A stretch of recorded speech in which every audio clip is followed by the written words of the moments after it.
Hello and welcome to How to Love Successfully with me, Dr. Kovanen. I'm a registered psychologist and a conscious dating coach. And this podcast is for you, high achieving, successful woman. You achieved so many things in your career path. But now you want to focus on your love life. You would like to meet someone really special and build a long-term committed relationship. And in this podcast, we will talk about conscious dating and anything that affects you and your relationship, how to build those beautiful connections when you are dating. So stay tuned, grab your favorite warm drink. But first of all, I would like to talk to you about my free Secrets to Successful Dating Masterclass. So if you enjoy this content, you may want to explore further and go and listen to that masterclass. It is a masterclass packed full of information on what are the secrets to dating successfully and meeting the right person for you. What do you need to know about yourself? What do you need to know about who you want to meet? And what are the steps so that you can avoid making any dating mistakes and you're not wasting time on the wrong people? You will leave this masterclass with newfound excitement for dating and clarity on what you need to do, as well as feeling excited about meeting the right person for you. So go now and check out the link in the show notes. You will find all the information there. But let's go back to today's episode. So today, our topic is how to let go of past hurts and start dating again. And so many women ask this question: how can I let go? How can I learn to trust again? How can I start dating? I have been perhaps on my own for a while, and my previous relationships have left scars. And now I'm worried about dating again. I'm worried about being hurt again. And how can I go about meeting someone, but I'm worried about getting hurt in the process? So first of all, we need to think about the stage you are in. So you may be, if you're just fresh out of a relationship, dating might not quite be on your radar yet. But if you are maybe 6 to 12 months out of a relationship, you might started thinking about dating. What we need to think about is, first of all, to understand perhaps how long that previous relationship was. How long ago was it? Was it perhaps under 6 months ago? Was it less than a year ago? Was it even less than 2-3 years ago? And what happened? How did the ending happen? And how much processing, reflection have you done since being in that relationship? All of those things will impact on how ready you are. And of course, something we must not forget is that your even earlier relationships will impact on how you have reacted to this ending of the relationship, regardless of whether it was you initiating it or the other initiated that breakup, or perhaps you even mutually decided. Usually natural healing happens when we have something difficult happening to us. So when you break up with someone or you separate from someone, in the initial stages, there's a healing process, natural healing. And you may have spoken to friends about it. You have maybe even sought professional help to work through the initial feelings that you have experienced. Or some people, of course, find it very difficult to trust and talk to other people. So you may have tried to cope with it on your own. And all of this will also impact on how ready you are then to meet someone else.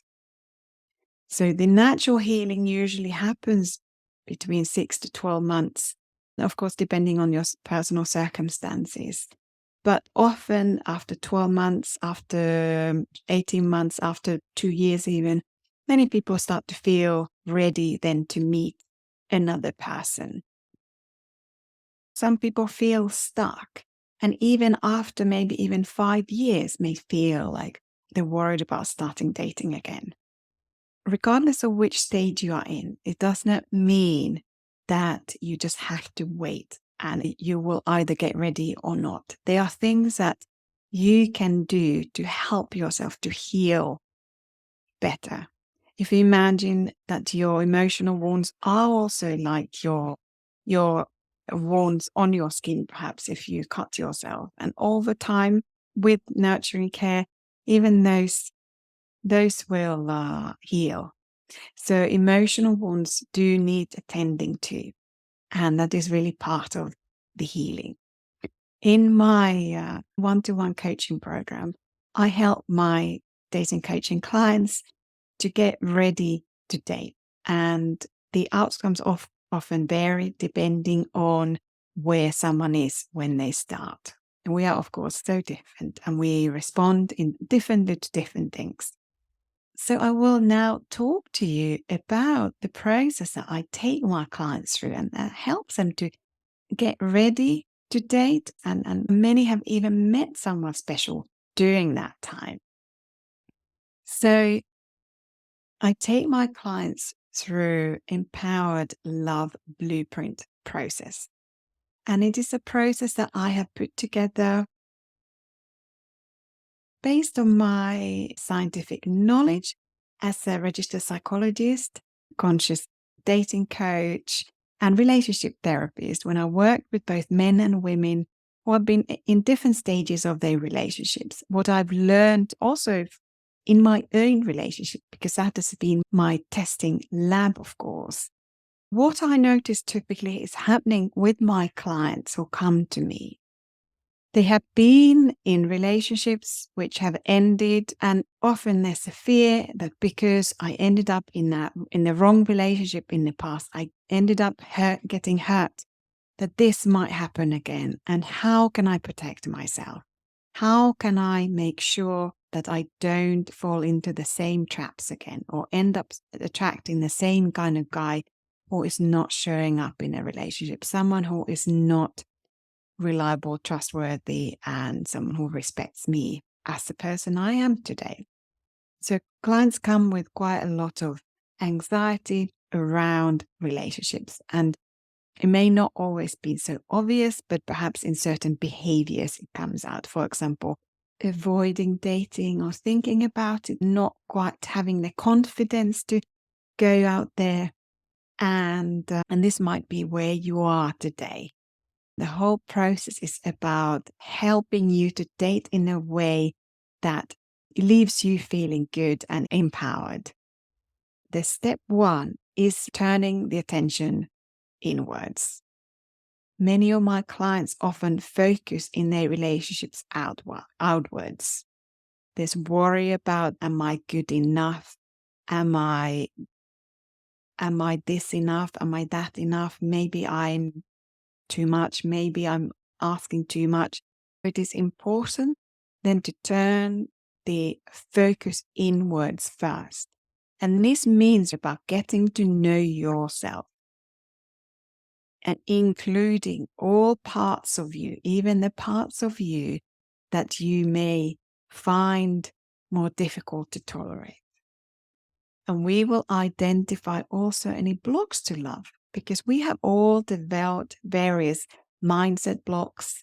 We have certain beliefs about ourselves and about relationship and what we are capable of and what can happen in life. And often these beliefs, these stories that we tell ourselves, these stop us from going for what we want and achieving it. So we will explore all of those, and we will also work through certain mindset blocks.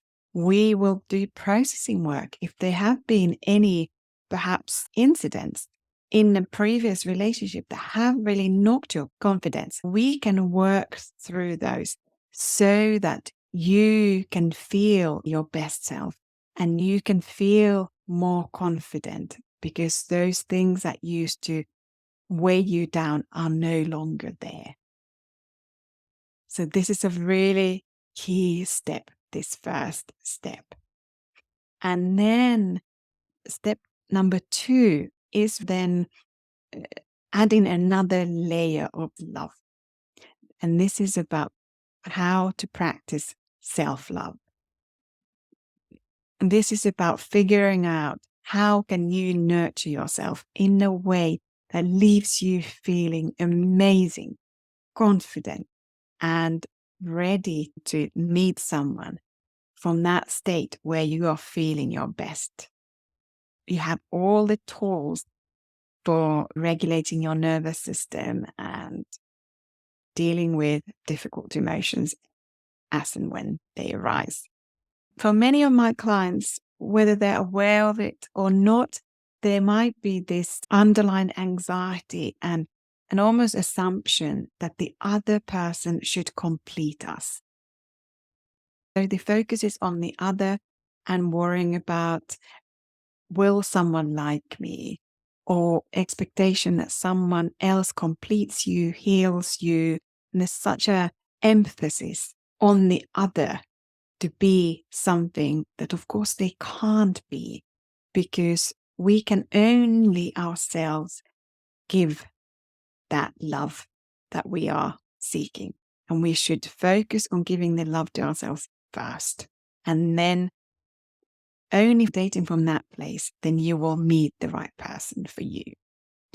So it's important that we have the focus inwards first. And then only step 3 is about starting to think about, well, who would be a good match for me? Not how will I be someone for someone else, but it's about who am I and who would be a great match for me.